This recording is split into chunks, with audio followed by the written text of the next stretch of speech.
Hi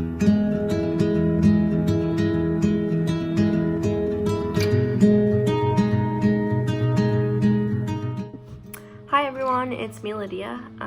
This week I'm going to be covering Acts 16 through 18 for our summer reading plan. First off, just my summer recap. I was in Haiti at the beginning of the summer for our mission trip, and it was amazing. It was an awesome time and a really good experience overall. Now I'm living at the girls' house and I'm just working here. It's been busy but really good. I hope you guys are all having a great summer as well. And to begin with Acts 16 here, we read that Paul set off on his second trip. He went to many churches and just tried to share the word of God as much as possible. In Acts 16 verse 5, we read that churches were strengthened in faith and they increased in numbers daily. So we see that what Paul was doing, it was working, and he was reaching as many people as possible, just whoever would listen to him. Next, we're shown a lot of how the disciples are made and multiplied. We meet a couple different people. Lydia is the first one, a businesswoman who received the gospel and was baptized along with her whole household. And then we continue on and we just meet a couple of other people in different trades and just how they received the word of God and were baptized. Next, we're going to go into Acts 17. Paul ran into some issues in Thessalonica and had to leave early. Even though he didn't want to, the city was forcing him out. And then Paul was in Athens, and he realized that Athens was just full of idols, and he didn't really agree with it. And therefore, he reasoned in the synagogue with the Jews and others who worship God. He also went to the marketplace every day and just tried to reach as many people as possible. He spoke to who he could about God and whoever would listen to him. Some debated with Paul, others didn't want anything to do with Paul and what he had to say.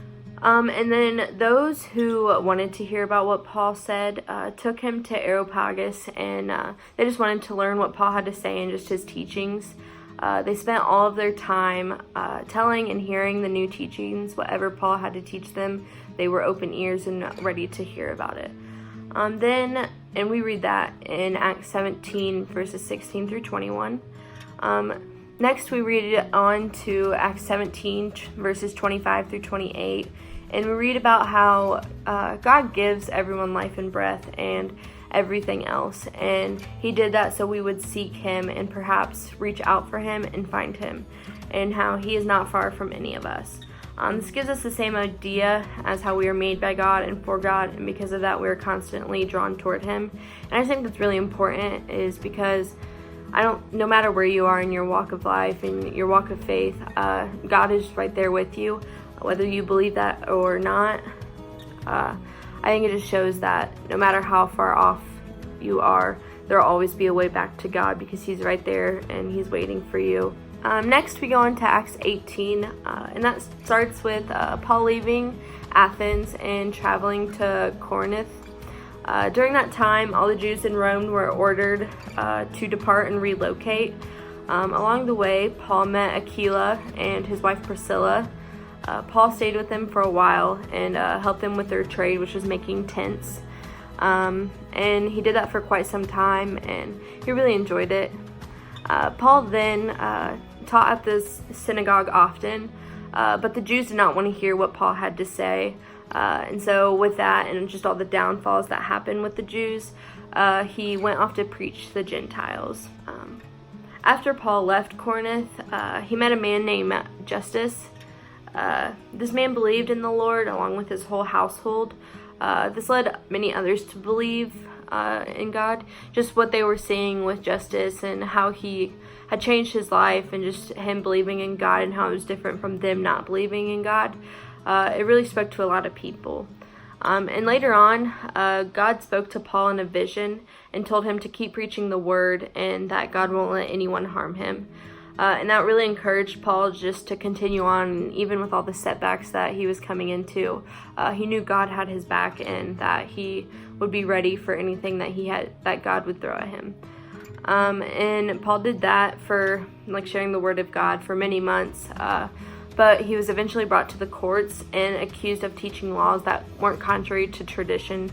And that really set him back, but he continued on. So after reading Acts 16 through 18, I think the main things to take away is that no matter how much Paul got set back, he just continued to spread the word of God. And even though many people did not want to hear what he had to say, he just moved on to the next place and the next person and just continued to reach as many people as possible. And I think we should do that in our everyday lives. Like, I think that even though you can't reach one person, you tried, and that's what counts. And so trying to reach as many people as possible is what's important. And I just think another thing to remember is that we are made for God and by God, and so therefore we should constantly just be doing what He wants us to do. And no matter how far or how close you are to your walk of faith, I just think it's always important to remember that God is right there by you and with you, and that's always important to remember. And so just a little challenge for you guys is, like what Derek said, just try to find one person or two people that you can reach out to. And like what Jordan introduced, the discovery groups, just try to interact and just bring some sort of light for them. And with that, I hope you guys have a great summer. Thank you.